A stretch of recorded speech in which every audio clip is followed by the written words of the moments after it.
자, 모두들 반갑습니다. 강태공 전문가입니다. 자, 금요일은 내일 장 열리자마자 사야 할 두산 에너빌리티가 투자 중인 원전 대장주 딱 한 종목 공개라는 내용을 가지고서 방송을 시작해 보려고 합니다. 자, 방송 시작하기에 앞서서 늘 말씀드리는 여러분들의 좋아요, 구독하기, 댓글까지 너무나 많은 힘이 된다라고 말씀을 드리면서 자, 오늘의 방송 시작해 보도록 하겠습니다. 자, 일단은 중요한 게 여러분들도 알다시피 당장 우리가 내일 장 열리면은 원전 관련되어 있는 반세기 수혜주들이 사야 되는 게, 자, 일단은 분명히 알다시피 지금 시장 분위기가 굉장히 좋아요. 일단은 미 FOMC 회의를 지금 개시한 상태고요. 이제 여러분들 알다시피 금리 인하는 거의 기정사실이라고 봐야 됩니다. 그래서 지금 금리 인하는 사실인 관계에서 0.25%냐 0.5%냐 이것이 사실은 쟁점이라고 생각을 해요. 하지만 중요한 거는 0.25가 되었든지 0.5가 되었든지 뭐가 되어도 우리나라 증시에는 호재가 될 수밖에 없는 게, 사실상의 실질적으로 본다 하더라도 뉴욕 증시 같은 경우 지금 어떻습니까? 어찌됐든지 이런 이 금리 인하할 거라는 기대감 가지고서 다우지수 같은 경우도 최고치를 지금 갱신하고 있고요. 지금 특히나 S&P 500 지수 같은 경우도 뭐하고 있다, 장중 사상 최고치를 기록하는 등 지속적인 뉴욕 증시의 신고가 랠리가 나와주고 있다라는 거예요. 그러다 보니까 역시나 내일부터 해서 다시 한번 우리나라 국내 증시에도 강한 상방에 대한 흐름이 나와주지 않을까를 좀 생각해 볼 수 있고요. 그럼 이런 관점에서 봤을 때 과연 우리가 무엇을 살 것이냐를 본다라고 하면은, 제가 여러분들에게 원전을 봐야 된다 이야기하는 이유가 뭐 때문이다. 자, 여러분들도 알다시피 내일 장이 열리는 시점인데 내일 또 뭐 하기 시작합니까? 동시에 이제 윤석열 대통령이 뭐 하겠다, 내일 체코 방문길에 나선다. 그래서 원전 세일즈에 나선다라는 거죠. 어쨌든지 이게 체코 방문에서 또 어떤 이슈가 나올지 모르겠지만 이 원전 세일즈를 위해 체코 방문에 나서는 만큼 원전 관련되어 있는 종목들이 그 기대감으로써 내일부터는 또 움직일 확률이 굉장히 높다라는 거죠. 특히나 이제 이게 체코에서 이제 끝나면은 그렇게 크게 움직이지 않을 건데, 전에도 말했다시피 이제는 체코 방문길 자체가 오히려 시작이 된다. 체코를 통해서 오히려 나올 만한 호재가 굉장히 많다라는 거예요. 실질적으로 봐도 알겠지만 지금 당장 이제 이제 체코 원전을 교두보 삼아가지고 유럽 진출을 구상박차하겠다라고 하는 만큼 또 유럽에 대한 또 이런 세일즈라든지 투자 모멘텀이 나올 수밖에 없는 부분이고요. 이런 관점에서 유럽뿐만 아니라 봤을 때 전 세계적으로 봤을 때도 지금 시장에서 보면은 뭐한다, 이탈리아 같은 경우도 35년 만에 탈원전을 폐기하겠다라고 하면서 원전 수출에 관련되어 있는 모멘텀이 다시 한번 또 부각이 될 수 있는 거고요. 심지어 베트남 같은 경우도 뭐 하겠다, 원전 재검토한다라고 하면서 탈원전 폐기에 대한 기대감으로써 한국과 러시아 등 수출 가능성이 또 제기가 되는 부분입니다. 여기 플러스로 또 최근에 또 좋은 게, 우리나라 같은 경우도 가만히 있는 게 아니라 국내에서도 뭐 하겠다, 새 원전 관련해서 8년 만에 새 원전을 건설한다고 하면서 신한울 3, 4호기 관련되어 있는 모멘텀이 나오기 시작하는 거죠. 자, 그럼 중요한 게 여러분들도 알다시피 지금 전 세계적으로서 이제 탈원전 정책이 굉장히 가속화되면서 또다시 원전 경쟁, 그래서 원전 르네상스라고 하죠. 그래서 원전에 대한 시장 이런 부분들이 계속해서 이제 성장하는 부분인데, 그럼 갑자기 이런 탈원전 정책을 왜 펼치느냐? 이게 원전이 왜 단발적인 이슈에서 끝날 수가 없느냐를 여러분들이 이해를 하셔야 돼요.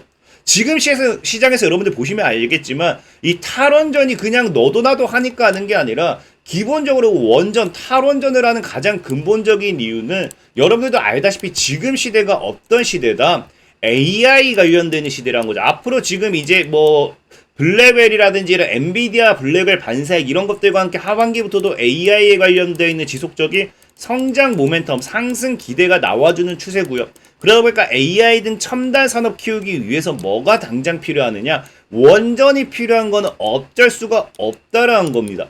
실질적으로 여러분들 보면 알겠지만 지금 삼성전자라든지 SK하이닉스 같은 경우도 이 AI 시대에 있어서 가장 큰 난제는 무엇인가를 봤을 때 바로 이 AI가 뭐한다? 전력 소비가 최소 2배 이상 늘어난다는 거예요. 그래서 전기 먹는 하마다 이거는 우리가 과거 AI 관련 랠리에서 이거 모르는 분들은 없을 거예요. 그러다 보니까 이 전력에 대한 부분 대책 마련으로서 지금 결국에는 뭐가 된다? 원전이 시장에서 이슈가 되는 건 어쩔 수가 없다라는 겁니다. 실질적으로 그렇기 때문에 신재생만으로는 탈탄소의 한계가 있기 때문에 지금 뭐 해야 된다? 원전을 늘려서 AI 전력난 돌파를 해야 된다라는 게 시장에서 지속적으로 내비치는 흐름들이고요.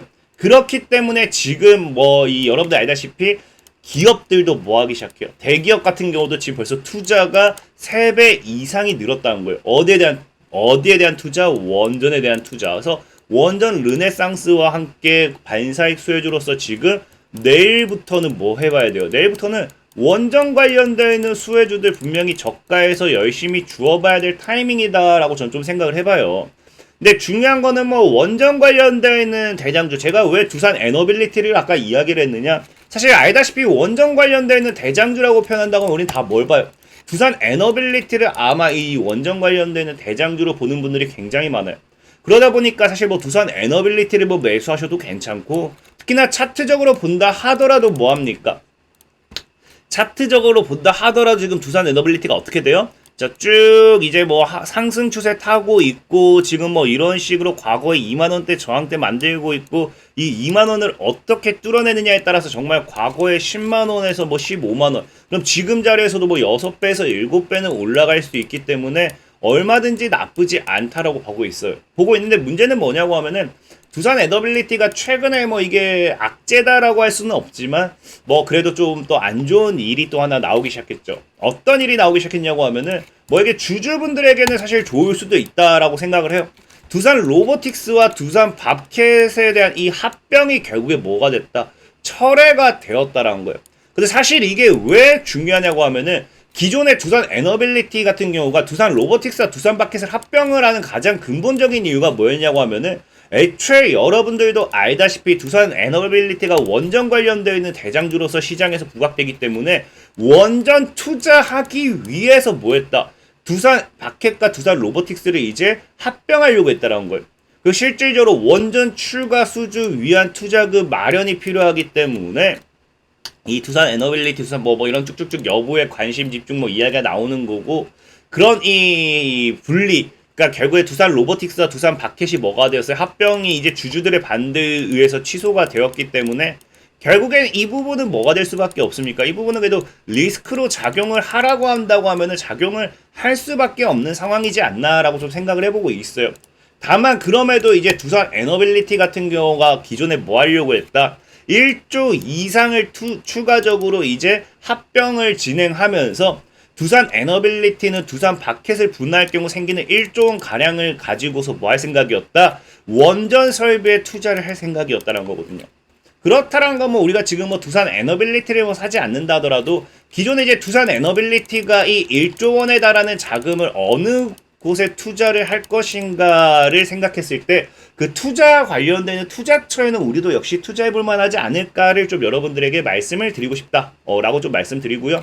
자, 그러다 보니까 두산 에너빌리티 같은 경우가 사실 이 1조에 달하는 자금이 기본적으로 투자를 하는 곳이 어디였냐고 하면요, SMR입니다. 우리 다 알다시피 차세대 원전, 소형 원전, 모듈 원전 해가지고 SMR에 대한 이런 부분의 투자를 지속적으로 진행을 했는데, 저는 좀 재밌는 게 뭐냐고 하면은, 최근에 두산 에너빌리티가 이 SMR 투자 관련되어 있는 이슈들이 나올 때 동시에 같이 플러스 알파로 투자 모멘텀이 나왔던 게 뭐냐고 하면요, 바로 기간도 보면 알겠지만 최근입니다. 9월 12일이에요. 언제 한다? 뭘 하겠다? 두산 에너빌리티가 해상풍력 경쟁력을 높이겠다라고요. 제가 뭐 이렇게 얘기하면 갑자기 무슨 풍력이냐라고 할 수도 있는데, 실질적으로 두산 에너빌리티 같은 경우도 이전에 얘기할 때 뭐라고 합니까? 원전을 넘어서 해상풍력까지 노리겠다라고 하면서 해상풍력에 대한 이런 시장 투자 과거부터 이야기가 나왔던 부분이고요.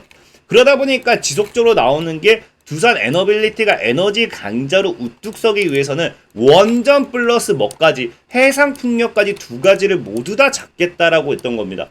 그러다 보니 최근에도 이슈가 됐던 거는 원전에 대한 투자와 함께 분명히 해상풍력 투자 관련되는 모멘텀도 나왔던 거고, 그러다 보니까 이런 원전과 해상풍력 이 두 가지를 모두 다 잡을 수 있는 사업이 뭐가 존재하냐고 하면요, 바로 이거밖에 안 떠오른다는 거예요. 뭐다?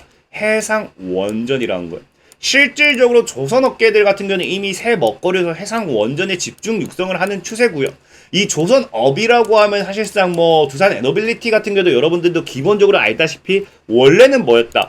두산 중공업이 이제 원전이라든지 이런 다양한 사업 다각화와 함께 중공업이라는 조선업에 대한 이런 이미지만 너무 강하기 때문에 이걸 버리고 상호를 변경한 게 뭡니까? 두산 에너빌리티입니다. 그러니까 애초에 기본적으로 뭐였다? 두산 에너빌리티 역시도 조선업계 두산 중공업이었다 보시면 좋고요. 어쨌든 이런 해상 원전에 대한 부분이 아까 했다시피 이 바다 위에 SMR에 대한 투자 확대로서 해상 풍력이라든지 소형 모듈 원전 이런 걸 모두 다 챙길 수 있는 추세, 모두 다 챙겨갈 수 있는 거다라고 좀 말씀드리고 싶고, 특히나 지금 이 해상 원전, 그러니까 바다 위 SMR 같은 경우가 실질적으로 뭐 조선업뿐만 아니라 지금 싸고 빠르면 안전하기까지 하다면서 전체적으로 이 영역을 넓혀가는 추세입니다. 그래서 심지어 이 쓰나미에도 안전, 우리 원전에 있어서 굉장히 이 안전 이런 걸 굉장히 많이 이야기하고 있잖아요. 쓰나미에도 안전한 게 뭐다? 바로 SMR이다라고 하면서 바다 위 SMR이다라고 하면서 여기에 대한 이슈들이 시장에서도 나오는 추세다라고 좀 보시면 좋고요. 그렇기 때문에 실질적으로 함정기술 같은 경우도 차세대 원자로를 어디에 바다 위에 띄운다라고 하면서 해양부유식 SMR로서 이 정부에 대한 지원 정책 이야기와 함께 추가적인 지원 이야기들이 슬슬 나오기 시작한 거죠. 그러다 보니까 이 차세대 원자로 SMR 이게 그냥 게임 체인저도 아니고 뭐다? 글로벌 게임 체인저라고 표현을 해요. 그래서 한국이 가장 이 강력한 경쟁력을 갖고 있다라고 하는 만큼 앞으로 여기에 대한 모멘텀 이슈가 나왔을 때 굉장히 또 크게 올라갈 수 있지 않나라고 좀 생각을 해보고 있고, 그 저는 해상 SMR 관련되어 있는 부분, 사실 해상 SMR이라고 해서 특별한 거 없습니다. 그냥 기존 SMR 내나 SMR에 플러스 해상이 붙은 거기 때문에 그냥 SMR 관련주다라고 생각하시고 매수를 해보셔도 괜찮고, 여기 플러스로 해상 관련되어 있는 기술을 가지고 가면은 좀 더 좋은 거기 때문에 그런 관점으로서 오늘 여러분들에게 추천드리고 싶은 종목이 바로 우진이라는 좀 종목이에요.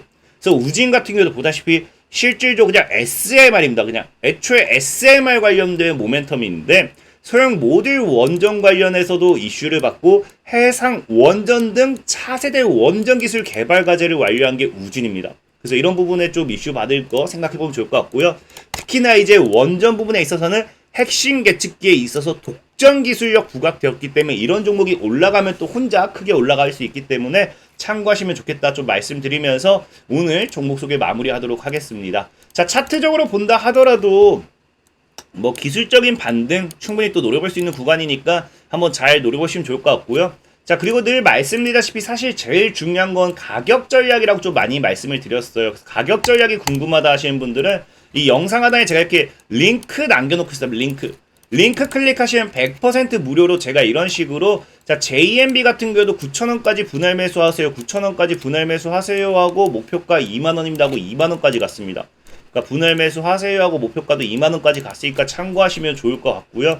자, 그게 아니라 내가 뭐 단기 종목이 필요하다 하시는 분들은 주식 강태공이라고 다운받으시면요 이런 식으로 이제 어플이 하나가 나와요. 진이 강태공이라고 어플이 나오고요. 이 어플을 통해서 이런 식으로 100% 무료로 종목을 추천드리고 당일에 상한가 가고 이런 거 확인할 수 있으니까 필요하신 분들은 영상 하단 링크 클릭하시면 되겠다 말씀드리면서 오늘 방송 마무리하도록 하겠습니다. 자, 지금까지 강태공 전문가였고요. 여러분들의 좋아요, 구독하기, 댓글까지 너무나 많은 힘이 된다 말씀드리면서 자, 모두들 안녕.